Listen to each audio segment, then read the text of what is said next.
Nice. Hey everybody, what's going on? It's Adventure 14 here, and I'm joined by Marcus at Black Mountain Rifle Company, where you give us a budget, we build you a rifle. So what kind of rifles do you build exactly? So we specialize in the AR platform specifically, AR15 and AR10. I'm a former Marine and former police officer, so that's where I got my training. And now we tailor these rifles to the customer's budget. So you tell us what it is that you need, and then we build it according to the specs. So what we have here is a DMR, that's a designated marksman rifle. We have a patrol rifle and a 9mm AR pistol.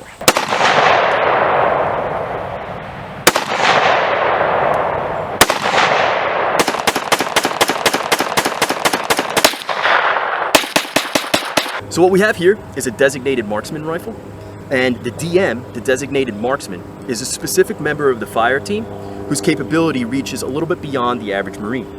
So all of us Marines are capable of shooting out to 500 yards on a point target, which is a man, or 800 yards on an area target, which is about the size of a vehicle. However, if we need to expand that range a little bit further, we have a designated marksman, which is kind of between the Marine, the average Marine or rifleman, and the sniper. So the difference is that snipers are trained on a greater multitude of skills. So such as reconnaissance, data acquisition, they relay information back, you know, in addition to camouflage and the things you see in the movies, being able to shoot. The DM, that's not really his role. His role is that of a squad member, just like the other Marines, the other riflemen, but you may at times need to extend that range beyond our capability of, say, 500 yards. The DM, with his enhanced optic, can reach out to about 700 yards. So when we don't have a sniper assigned to our team, but we need to reach out and touch somebody for whatever the reason is, whether it's keeping them at bay or just closing with them and engaging them, that's where the DM comes in handy. Additionally, his scope can see out further, and it's a variable optic, so he has magnification, which means that he can see things we can't see and just feed us information. So basically, the role of the Marine Corps Rifle Squad is to locate, close with, and destroy the enemy by fire and maneuver, or to repel the enemy's assault by fire and close combat. So that's where the patrol rifles come into play.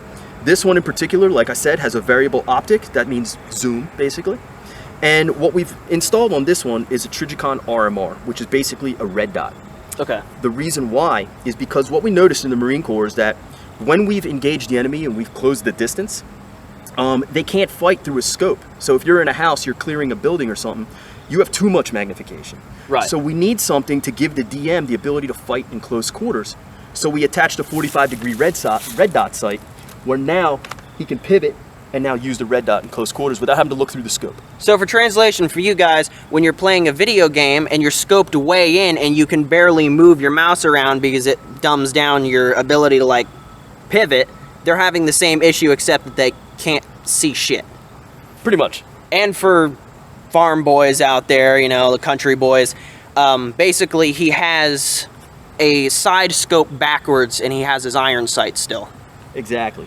So a simple pivot, because essentially the barrel's a cylinder. Yes. So it doesn't matter if you turn it, it's still pointed in the same direction. Right. So we turn it at 45, and now we've got our close range capability. So that's basically the DMR. And we've got a flashlight with a pressure switch right here. So it has momentary on. I don't want to flag the camera, but you have momentary on. And if you press the top button, it is steady on, you can let go. So that's the difference between, say, clearing an alleyway in the dark and just needing to peek around a corner. So the second weapon we have here is just a mono patrol rifle. So this one is a lot like the DMR. The only difference is that instead of an 18-inch barrel, which increases the velocity, ultimately increasing the range, is that this is a 16-inch barrel. So you'll be surprised that 2 inches makes a difference. So this is 16, that's 18. And again, we have a pressure switch and a steady on button. So it functions pretty much the same way. We have a Trijicon RMR as well for the same purpose. And we have variable zoom right here with the throw lever. So what we have here, this little notch, is called a BAD lever. That stands for Battery Assist Device. And what it does is it allows you to operate the bolt without removing your hand from the fire control group. So the way that works is that typically, if you didn't have this, you would have to release the fire control group to pull the bolt back with this hand in order to press this button and lock it back, as you can see. Then, when you want to release the bolt, you hit that button with the top hand right here, and it sends the bolt home. I go ahead, drop that mag, insert a new one, and bang, send the bolt home from there. So now I'm in the fight a lot faster with this control. Lock it back with the left hand, I'm still on the controls. I want to send it home, still on the controls. Drop the mag, put on a new one, still on the controls. Everything is much faster with the Badly. It also has an illuminated scope. So what happens is when it's dusk, gets a little bit darker, turn this knob here and it'll light up the reticle. So this is just a light switch basically. And your crosshairs, otherwise known as a reticle, will illuminate. Glows nice and red so you can see in the dark. So the next device we have up front is the forward grip. This vertical grip, people tend to think that its purpose is to hold the weapon. You can use it for that, but what it actually does is facilitates transitions to the weak side. So what that means is, let's suppose that I'm around a corner. You always want to be wall, body, rifle. If I'm going, this is the corner, this is the wall. I'm looking that way. I can either stay behind the corner and kind of expose myself to take the shot, but why would you want to do that when you can transition to the support side or weak side, and now I can stay behind cover with less exposure versus stepping out. So that's what the front grip does, is it just facilitates the transition to the weak side. So the next AR we have here is an AR9. So this is a 9mm, it's a pistol caliber AR. The nice thing about it is that it's a very good truck gun or something for self-defense. It's also meant for close quarters and it's meant to be compact, which is why it has a folding stock. So now you can pack it away nice and light, nice and small. It's not cumbersome. It'll fit underneath your car seat or anywhere else in a backpack, and shoots 9mm, which will save you money on ammo. That being said, it also has a coupled mag. So what that does is, if you don't have a 60-round drum mag, you got two 30-round mags that you can just switch back and forth for nice and easy. Now this doesn't have a scope, so there's no variable optic, there's no zoom, it's a red dot, so it's meant for close quarters. Where that dot points will be your point of impact. We also have a 45-degree red dot, a secondary one, and that's also to facilitate the weak side like we spoke about before.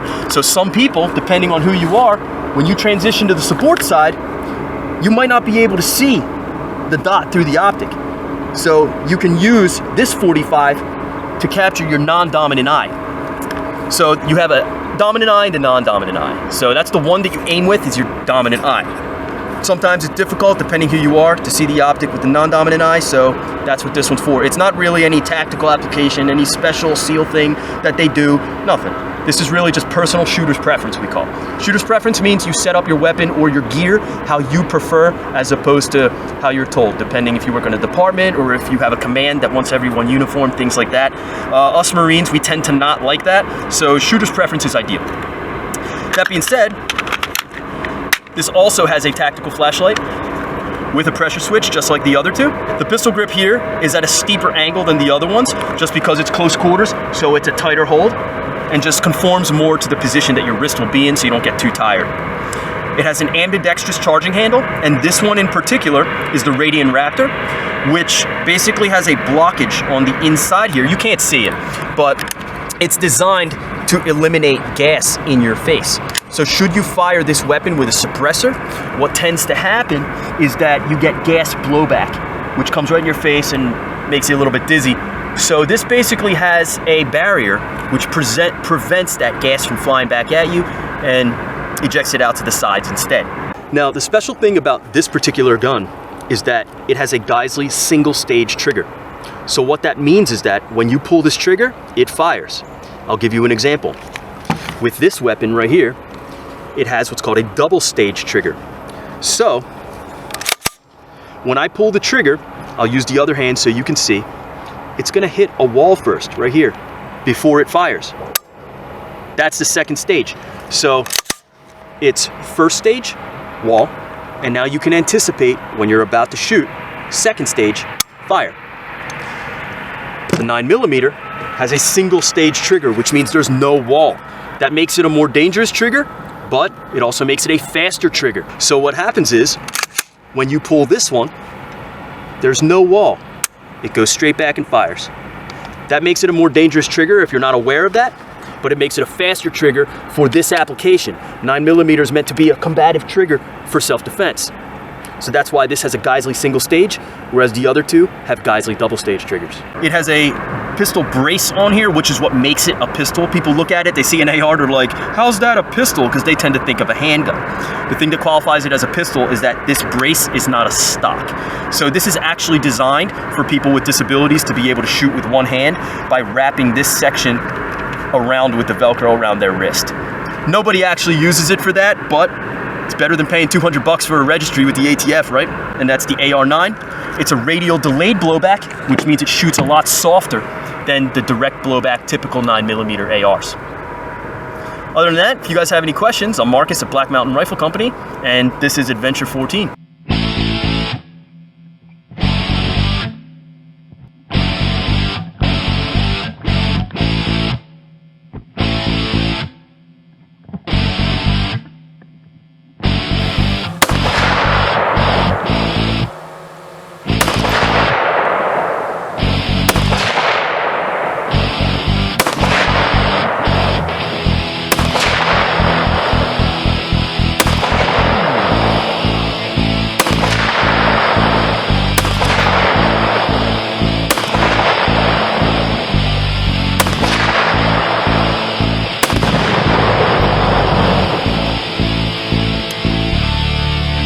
Nice.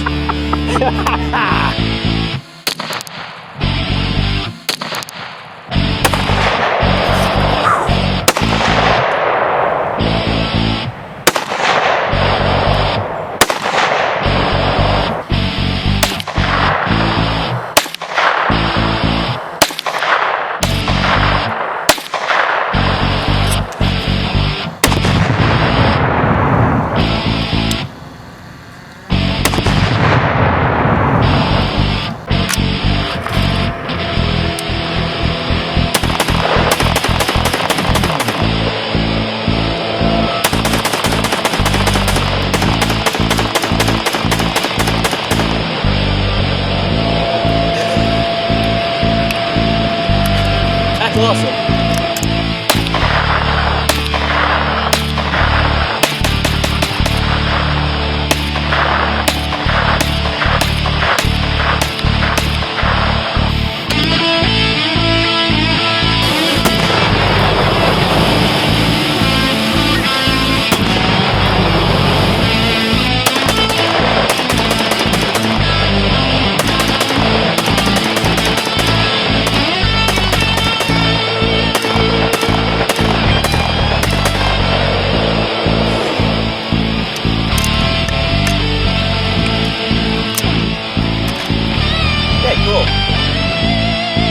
Thank you everybody so much for watching. If you are looking at these guns going, man, that's so cool, and you want one too, you're like, I gotta have a Black Mountain rifle, man.